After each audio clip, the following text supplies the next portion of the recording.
Hello there. What is going on, everyone? Today we are going to be breaking down my top 5 Imperial units for Star Wars Legion and kicking off a brand new giveaway. So what this is I'm talking about my favorite Imperial units, my top 5. Now, I did this just recently for Rebels. I'm going to be doing all of the factions, including mercenaries as well. So there's plenty more really cool, groovy Legion content in store. So hopefully you stick around.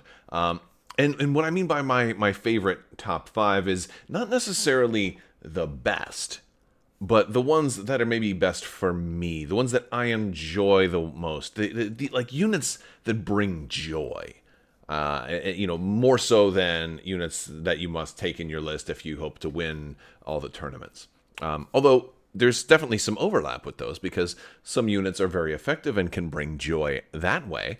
But not every unit has to be, in all the top 8 at Worlds in order to be fun. So there can be some units that aren't that great that are also really, really fun, and that's kind of how I like to look at this game, because Legion is a absolute it's a boulevard of laughs, joys, and awesomeness, and so that's what I'm really trying to focus on in this video. So before we jump too deep into it, I'm going to put some links so you can check out the Rebel version if you haven't already seen that, or plenty of my other of my content. But you definitely check out the links in the description below. Head over to Crabbok.com. We have a Legion AI system over there. If you want to subscribe, you can enter to win the new giveaway. We're going to be doing a $25 Amazon gift card giveaway. This one's going to run for a couple of weeks. All you have to do is be a subscriber and leave a comment on this or one of my videos. It's as simple as that, and you have a chance to win that $25 Amazon gift card. It can go towards an expansion of your choice for Star Wars Legion or whatever other game you play. It's pretty easy. It's a nice way to kind of give back. For those of you who are wondering when winners get announced, I usually announce the winners towards the end of my videos, and so just stay tuned for that. It's also a way for me to hopefully encourage you to watch the whole video.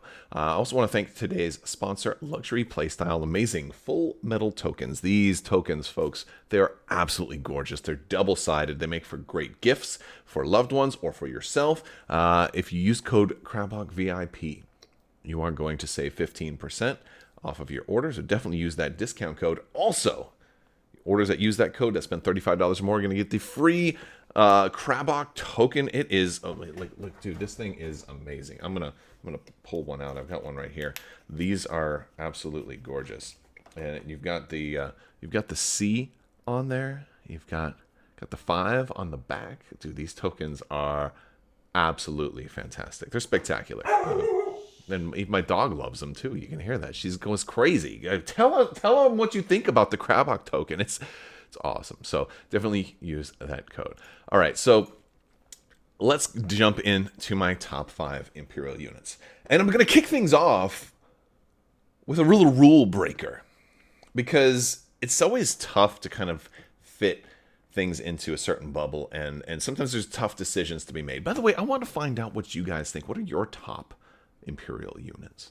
Because I actually am going to give you an honorable mention at number 6. And you might wonder, is that legal? I will make it legal. Emperor Palpatine is coming in at the honorable mention for number 6.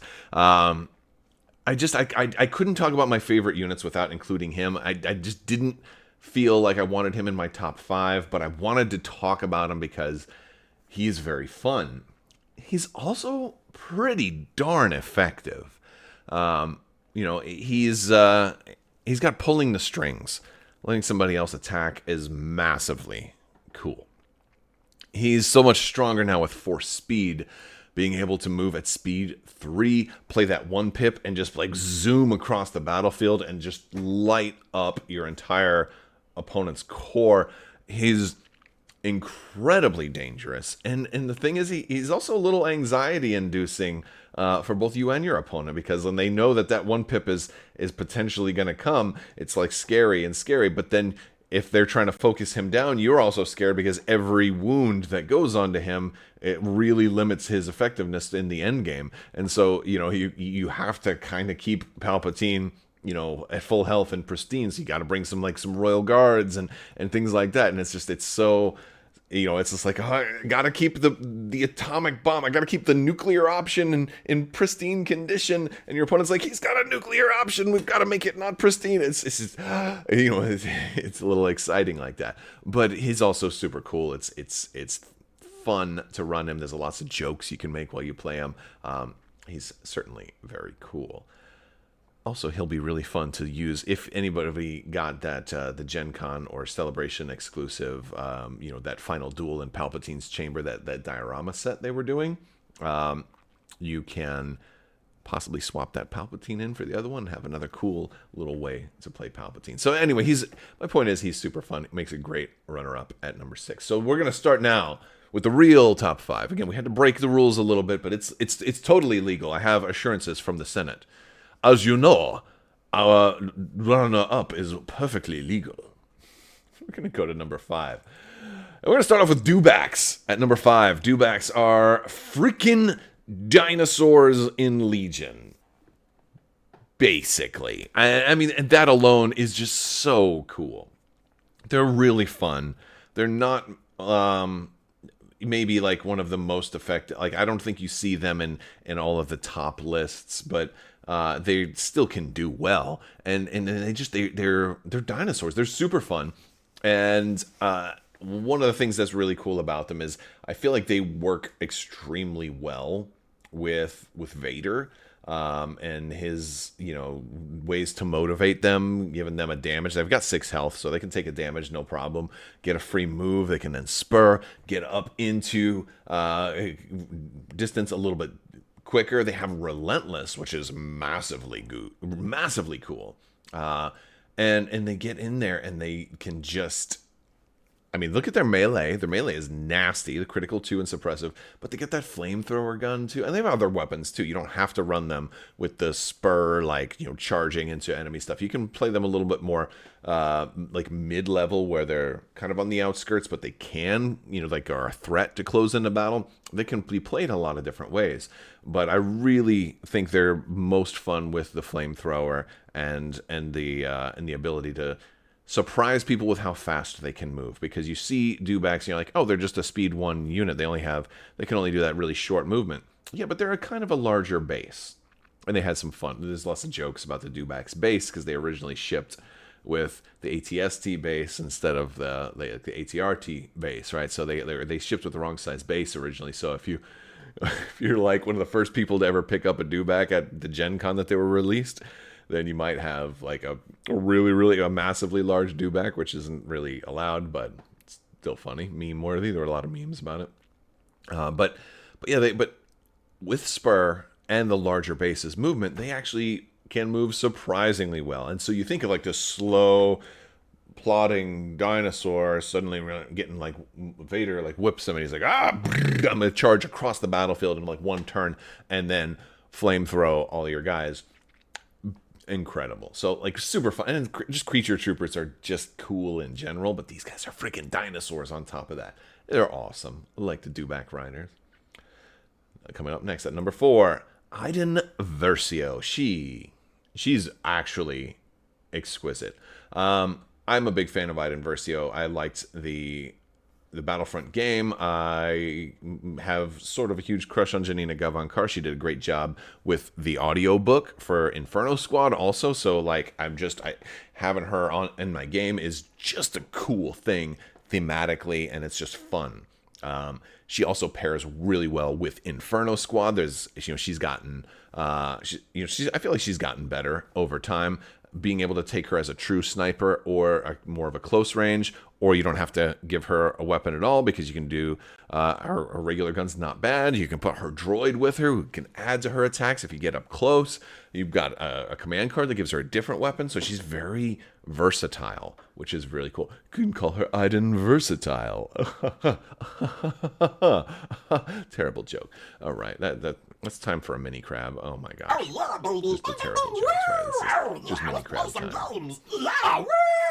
All right. Anyway, um, but yeah, and I like the loadout and the flexibility, which is pretty cool. Now, this is something that allows her to be a little bit more meta and a little bit more competitive too, because loadout, you can build her for a variety of different lists and decide how you want to run her, and then decide at the beginning of the game, which is kind of cool having that whole sidebar thing. But regardless of all that, she's just a cool character, and she can roll a lot of dice potentially if you're willing to kind of put her in harm's way with red defense dice and 6 health. She can afford to go in harm's way more often than not, which is pretty cool. And she's got infiltrate, so you can have the flexibility to, well, she's got covert ops infiltrate, so you have the option to deploy her as an operative and put her anywhere you want. Very cool character, and probably on my list more so because I'm a fan of the source material. And still mechanically she's good, but I think what gave her the edge is that blending of theme and source material. Moving on to number 3, it's the Snow Troopers. All right, so in my Rebel list, I did a core option. Here, I'm definitely doing a core option too, but it's not going to be the Stormtroopers, even though they're fine. The Snow Troopers definitely did it for me, and they were I was a big fan of them long before Blizzard Force. I actually bought like 5 core units of Snow Troopers because I used to run them quite a bit, even from the early days of Legion. And I still love to run them. They've gotten better over time as well. They've gotten a lot better. And I, I like them so much, I was almost kind of sad to see Blizzard Force's popularity, because I'm like, no, I liked Snow Troopers before they were cool. But it doesn't matter to me. I'm happy that more people are able to use them and experience them now. And people that might have written them off once upon a time are now coming around to say, okay, they're not bad.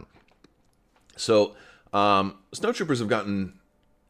Well, let me start off with what originally made them great. The Flame Trooper. The Flame Trooper has always been awesome on the Snow Troopers if you can manage to get them close, and it's a dangerous game to try to rush your Snow Troopers in to get them close. But if you can manage to get them close, they can do incredibly deadly damage, and I love that. They have just the white dice, but your flamethrower has the black die, and he rolls extra dice depending on how many you're attacking. You got that spray keyword. You've already got surge to hit on them. You got the red defense die, so they're pretty survivable. A lot of times, more often than not, you can manage to get your Snow Troopers up there.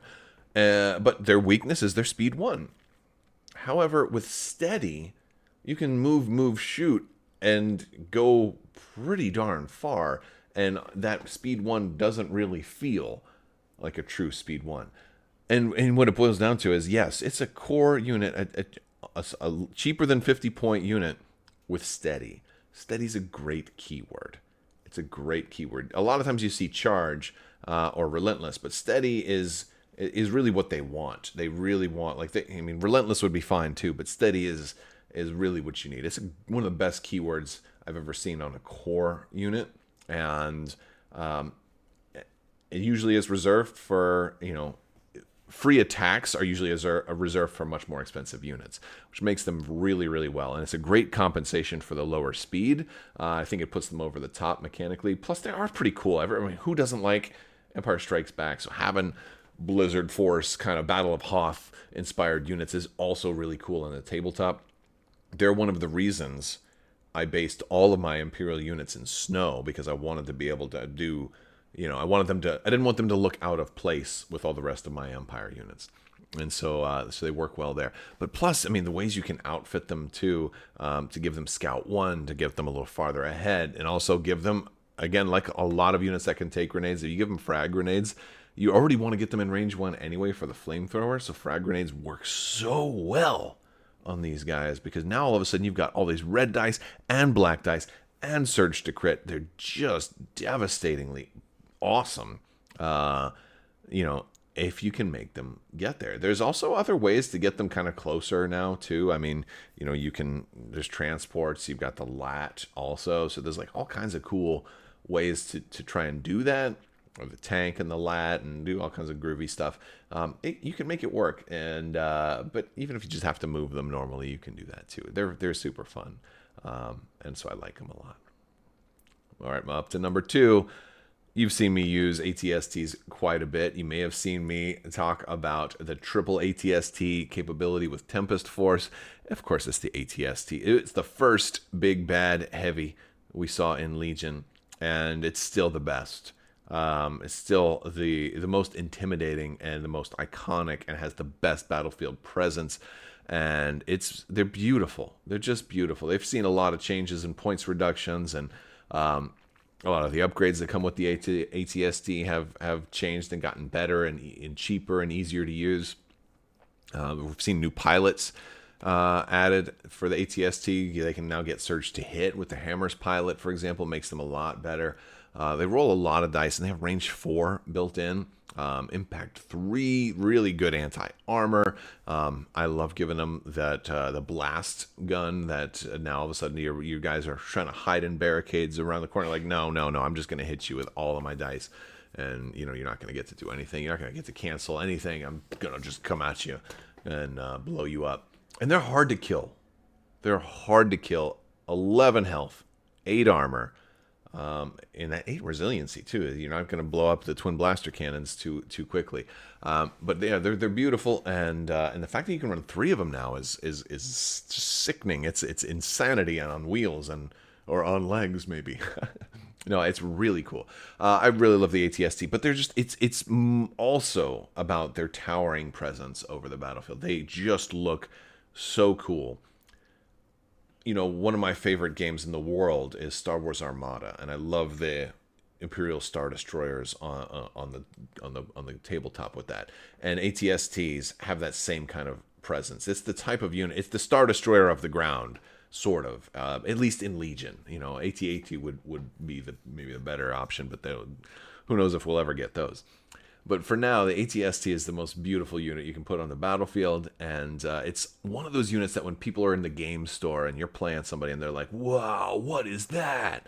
And it's the unit that gets people talking, and so that's really cool. Really, really cool. Very recognizable. Super fun to play, and they're not going to get they're not going to get taken off the table usually. I mean, there's a lot more impact now than there used to be, but still. With 11 health, it's hard to bring them down, especially if you bring some droids and things to repair them too. Like going back to the snowtroopers too, like Gideon, or rather Del Mico, works great with those snowtroopers, and also can repair your ATSTs too. Like it's kind of reason both of them are on this list. Things have come out to make these things that I love even better. So I would love the ATST already, but they're getting even better and better, which is super cool. Moving on to number 1. It's the man himself. He's more machine than man now, though. Really, it's Darth Vader. Talk about units that have gotten better. I feel like he's like stupidly better now. It's crazy how good he is now, and it's maybe bonkers is the right word. He was already good. He got a lot better when Burst of Speed came out, made him incredible. And then they went and gave him Compel Core Troopers, and then gave him another upgrade slot. He can take command now, and then also changed some of his command cards to make those better. Like he's an unstoppable beast from down under. I don't know what you want to call him. He's just insane.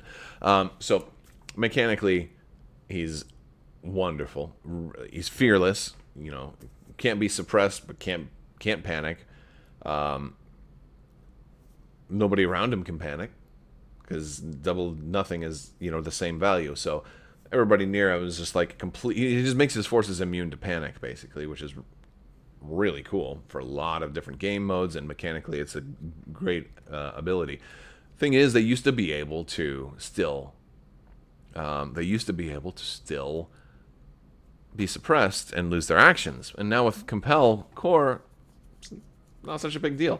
Especially with snowtroopers. Oh yeah, you're just gonna double move? Okay, no problem. Just go ahead and gain all the suppression they want. They're never gonna panic. Just bonkersly good. Deflect, Immune to Pierce, Master of the Force 1, and Relentless also make him just great. A lot of times you would take him with saber throw, and I used to take him with force choke. They really nerfed the heck out of that, made it, in my opinion, unusable. But he's still like, there's so many new abilities now, especially burst of speed, making him speed 1 into speed 3. And then he can potentially go twice. You play that original 1-pip of his. He's got new command cards too that are just crazy, like being able to just pick up a heavy and just put it on a on a mountain or whatever, and like, get out of here, just move that unit, like basically throwing units across the battlefield. It's just bonkers. Or maybe I don't think he can move a heavy, but what my point is, just being able to pick up units and just throwing them like way beyond what force push can do. Also really cool. He's super fun, and he's Darth Vader thematically. I mean, he's everything you think about. He's the ultimate bad guy. He's the ultimate Imperial. He's the most iconic character in all of Star Wars, so he had to be awesome, and he is awesome.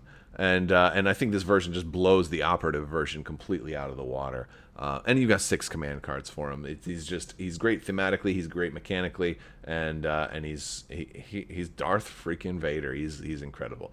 I want to know from you guys how many of the things on my list were also on your list. I want to know what you guys love out of the Empire, and tell me about it. And keep the discussion going. Also, beyond just the comments, you can jump in our Discord. There's links in the description below. I want to thank you guys for watching. I want to thank my patrons. You guys are absolutely amazing and help make this channel possible. Hopefully, we'll be continuing to do more wonderful things together. May the Force be with you. Live long and prosper. Be excellent to each other. Party on, dudes. Have a great day.